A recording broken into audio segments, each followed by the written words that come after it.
Welcome to the deep dive.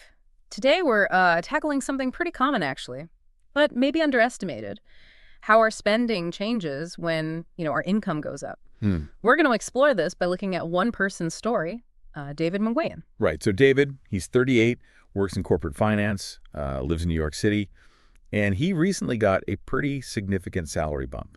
Okay. And you can imagine, right? That comes with a certain excitement, that feeling like maybe some things you wanted are suddenly possible. Exactly. That feeling of having more breathing room, financially speaking, it can be great. Maybe it's, I don't know, a nicer apartment or those premium services you kind of eyed before, Mm-hmm. or just being able to treat yourself more often. And that's basically what happened with David. But what we want to dig into today is how that initial, good feeling, that upswing, can sometimes lead to, well, unexpected financial stress. Right. And importantly for everyone listening, how you can navigate those income increases without falling into the same trap. David's story, I mean, it's his story, but it really flags some basic financial behaviors we can all learn from. And we're drawing insights from the Financial Journey blog, where David actually shared his experiences. Gives a really relatable angle on how something positive, like a raise, can backfire a bit if you're not, well, careful. Okay, so let's get into it. David's income jumped from around $7,500 a month to over $10,000. That's a big leap. It really is. And reading his account, it seems like that extra money started changing his life pretty quickly. Yeah, what's striking is how fast the lifestyle shifted. Mm. He mentions upgrading his apartment, which, in New York, that's a serious cost increase right there. Oh, definitely. Then there were new premium memberships for different things and eating out more, often at like fancier places. Not that any one thing is bad, but when they all happen quickly, the cumulative effect. Yeah, it paints a picture of his regular spending just ramping up really fast. And alongside those obvious things, something else was happening, something often harder to see. Debt was growing. Hmm. Designer clothes, the newest tech gadgets, the tempting stuff, international travel, it all became part of his life. And this brings up something interesting, doesn't it, about how we see financial health. From the outside, David probably looked great. Good job, nice place, enjoying himself. Looked successful, yeah. But like his story shows, under that shiny surface, his actual financial footing was getting, well, shakier. Exactly. It's almost like trying to keep up with this new upgraded version of himself he thought he should be. And what's really interesting from the blog is the point about his budgeting. Or maybe the lack of changes to his budgeting after the raise. That's a really key point. You'd think, right, a big income jump would make you sit down and rework the financial plan. You would. But the blog says David didn't really do that. The budget habits that worked okay before, they just weren't set up for this new level of spending. Mm-hmm. Which, that shows something important. More income needs a proactive budget rethink. You can't just carry on like before. Right. The temptation is just to feel richer. But if you don't have a plan for the extra cash, it often just vanishes. Doesn't really help your long-term goals. So those regular costs, the subscriptions, the smaller things that add up, they started snowballing, but maybe not obviously at first. The excitement of the bigger paycheck kind of hid how these costs were creeping up. Exactly. But then there was this moment, a real wake-up call that the blog details. Okay, what happened? Well, the credit card statement arrived, and it had a $3,200 balance that needed paying, like now. Oof. Yeah, for someone thinking they're doing well financially, that would be a shock. A huge shock. The blog says it shook David to his core. You could just imagine seeing that huge, unexpected number. Yeah, you can really feel that moment of, uh-oh. And the blog shares some of his thoughts then, the kind of things that go through your head, right? Like realizing his current lifestyle might actually be messing up his future plans. And that really sharp question, when did enjoying life become an unsustainable expense? That really makes you pause and think about, the balance. It forces you to face your financial reality, doesn't it? When does having a nice life start to actually hurt your long-term security? Yeah. But David's response was good. He saw the problem and decided to act. The blog lays out 4 specific steps he took. Okay, let's break down those recovery steps. Right. First up, a thorough expense audit. Sounds like really getting into the weeds of where every dollar was going. Exactly that. The whole point is to get a crystal clear picture of your spending, find those spots where money's leaking out, maybe without you even realizing it or getting real value. The blog mentions things like those frequent fancy dinners or expensive yearly holidays. They're often the big things you can justify at the time. but they add up massively. Just tracking everything, even when you feel like you have plenty of money, it shows you patterns you'd otherwise miss, areas where you could maybe save. Okay, step 2 was revamping financial goals.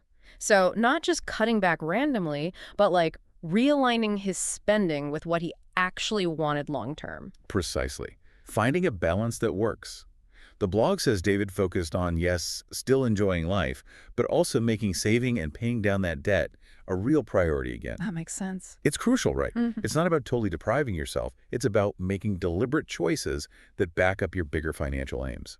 Then came strategic budgeting. Mhm. The blog mentions him using a zero-based budget where every single dollar gets assigned a job. Yep.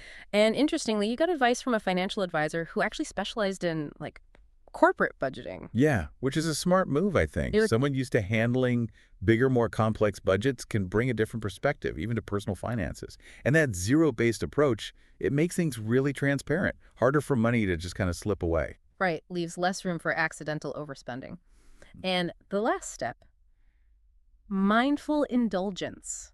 I like that phrase. It's not about banning treats altogether, No, not at all. but being more deliberate about them. Exactly.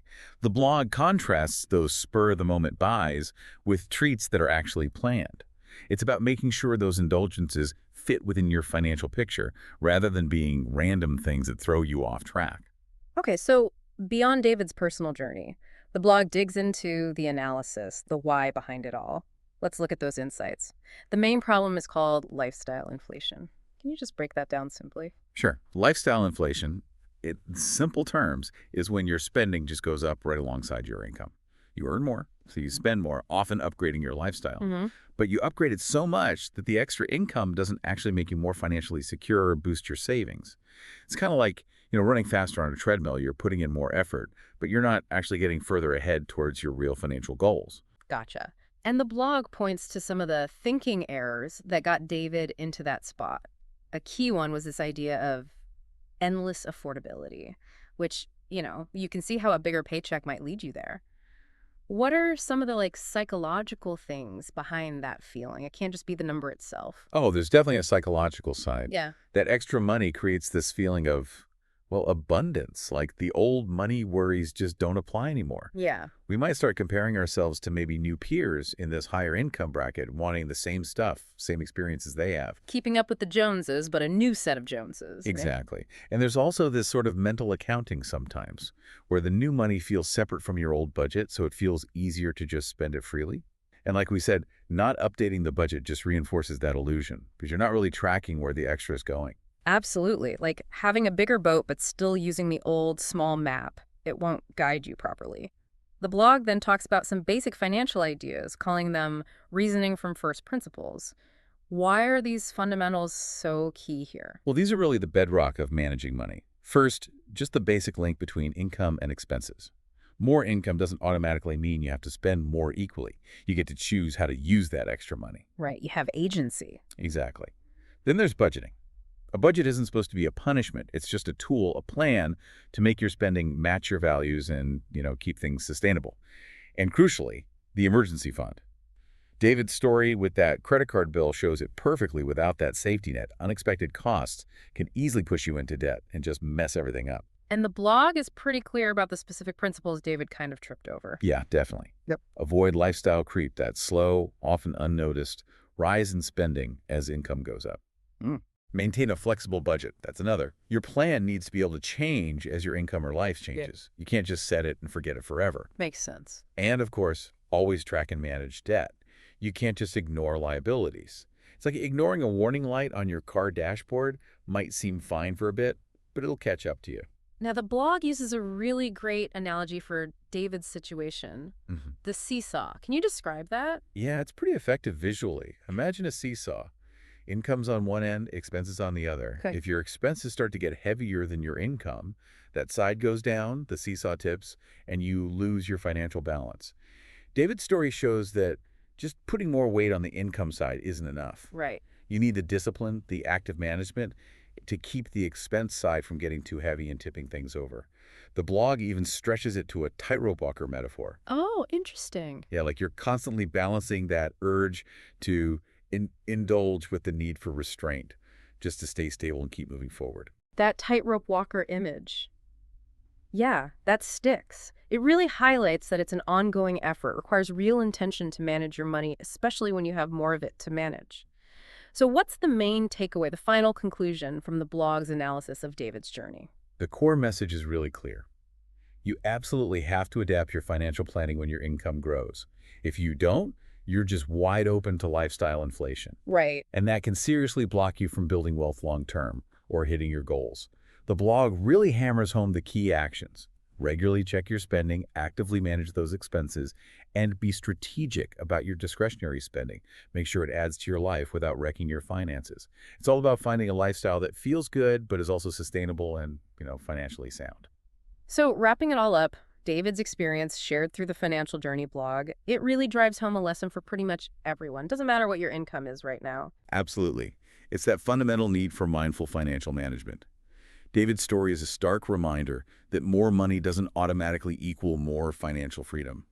Sometimes, without careful planning, it can actually lead to, well, the opposite. And that leads us right into our final thought for you, the listener, taking cues from the blog's closing question. What financial hurdles have you faced when your income went up?